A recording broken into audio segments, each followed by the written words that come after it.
With profound humble gratitude and love to all venerated enlightened masters, we bow to the Almighty in soulful gratefulness for gifting us with their holy blessed presence. May all beings be awakened by their divine grace. Part 2 of 4.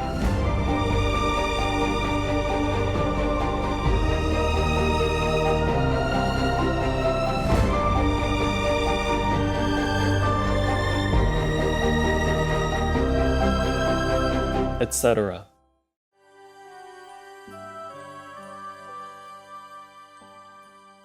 Our programs offer many languages. Please visit suprememastertv.com/schedule. Nos programas offrent plusieurs langues. Veuillez visiter suprememastertv.com/schedule. Nuestros programas ofrecen varios idiomas. Visiten suprememastertv.com/schedule. ਸਾਡੇ programme ਪੇਸ਼ ਕਰਦੇ ਹਨ ਅਨੇਕ ਭਾਸ਼ਾਵਾਂ। ਕਿਰਪਾ ਦੇਖੋ suprememastertv.com/schedule।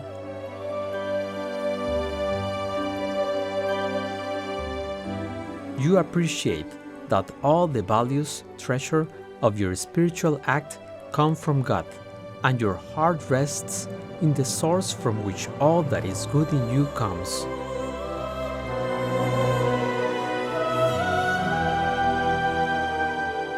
Please continue watching for insights on the spiritual life by the Reverend Thomas Merton, vegetarian.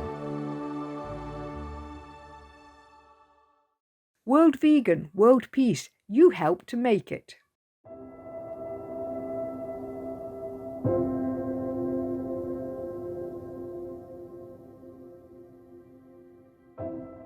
Iceland's majestic natural landscapes entice travelers from all over the world. When visiting, greet the gentle locals with Golden Dag, which means good day in Icelandic. I am Stefan. The open-hearted Icelanders value kindness and compassion and join you on the life-saving vegan journey. May all people soon recognize animal people as loving, sentient beings, just like us, and refrain from eating or harming them.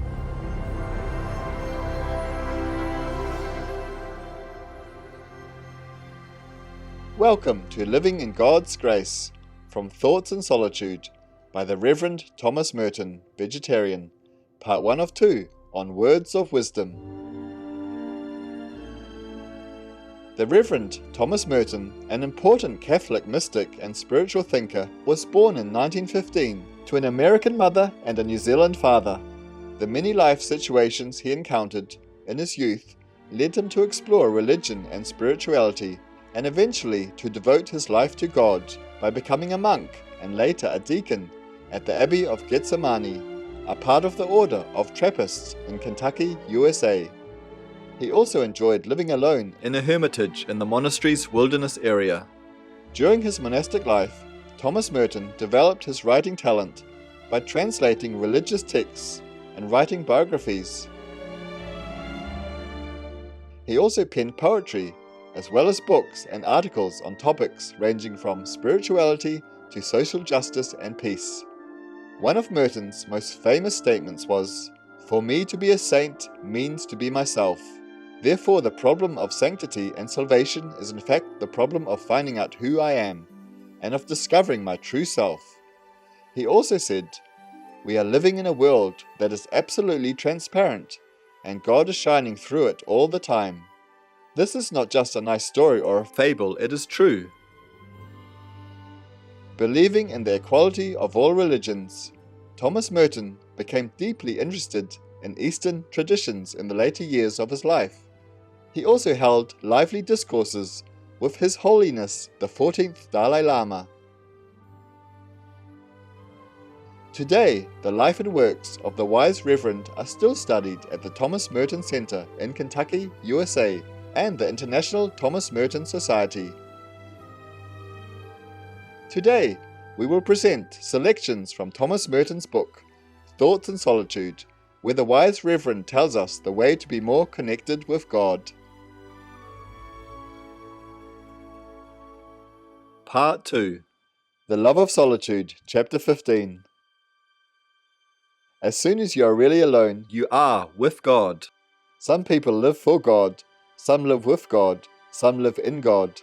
Those who live for God live with other people, and live in the activities of their community. Their life is what they do. Those who live with God also live for Him, but they do not live in what they do for Him. They are before Him.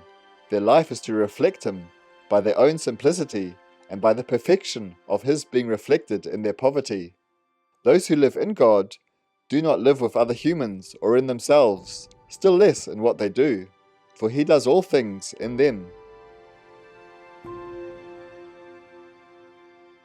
Sitting under the same tree, I can live for God, or with Him, or in Him.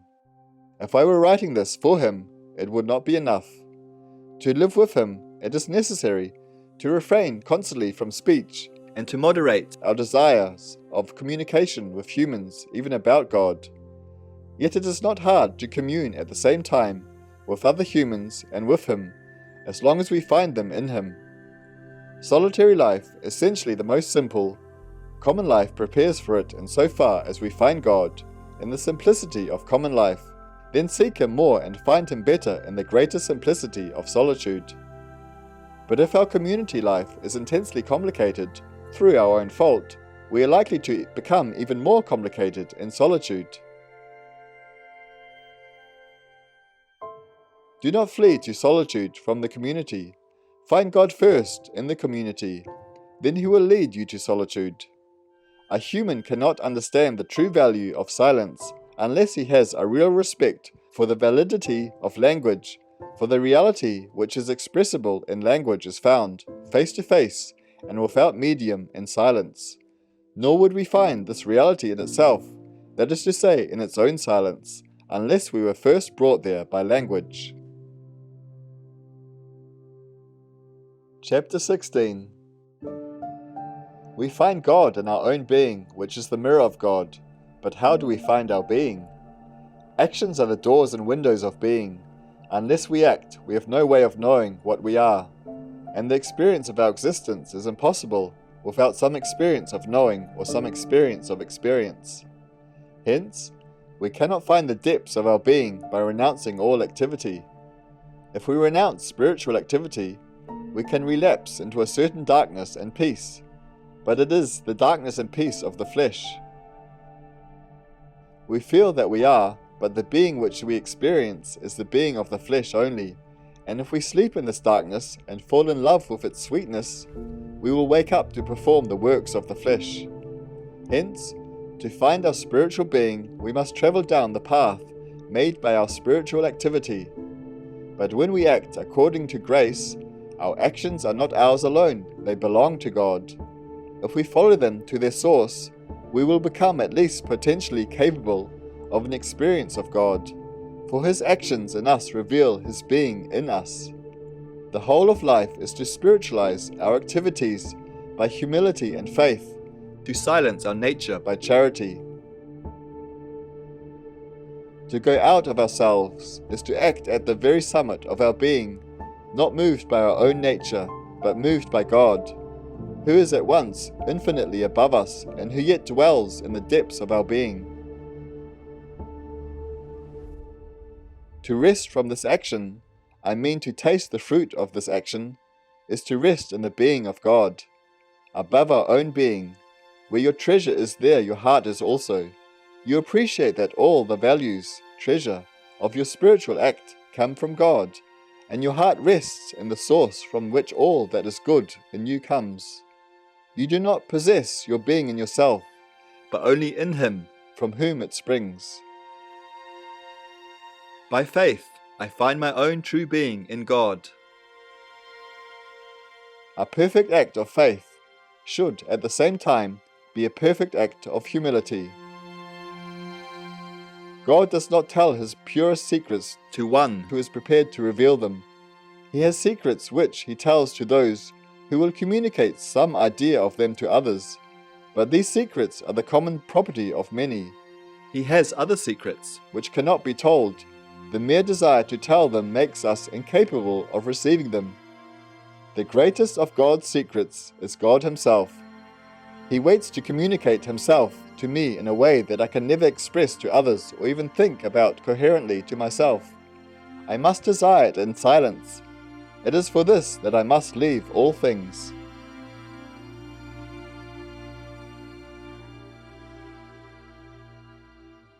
Chapter 17. The great work of the solitary life is gratitude. The hermit is one who knows the mercy of God better than others because his whole life is one of complete dependence, in silence and in hope, upon the hidden mercy of our Heavenly Father. The further I advance into solitude, the more clearly I see the goodness of all things. In order to live happily in solitude, I must have a compassionate knowledge of the goodness of others, a reverent knowledge of the goodness of all creation, and a humble knowledge of the goodness of my own body and of my own soul. How can I live in solitude if I do not see everywhere the goodness of God, my Creator and Redeemer and the Father of all good? For more information about Thomas Merton, vegetarian, please visit merton.org. I've always had a pretty sensitive stomach, but when I cut animal products out of my diet, I felt so much better. Kate Mara, vegan. Generous viewers, thank you for watching today's Words of Wisdom. Please join us tomorrow for part 2 of this program. Coming up next is Loving the Silent Tears, the musical, part 24 of a multi-part series, right after noteworthy news. May God's love lead you to peace and tranquility. Our programs offer many languages. Please visit suprememastertv.com/schedule and suprememastertv.com/WOW.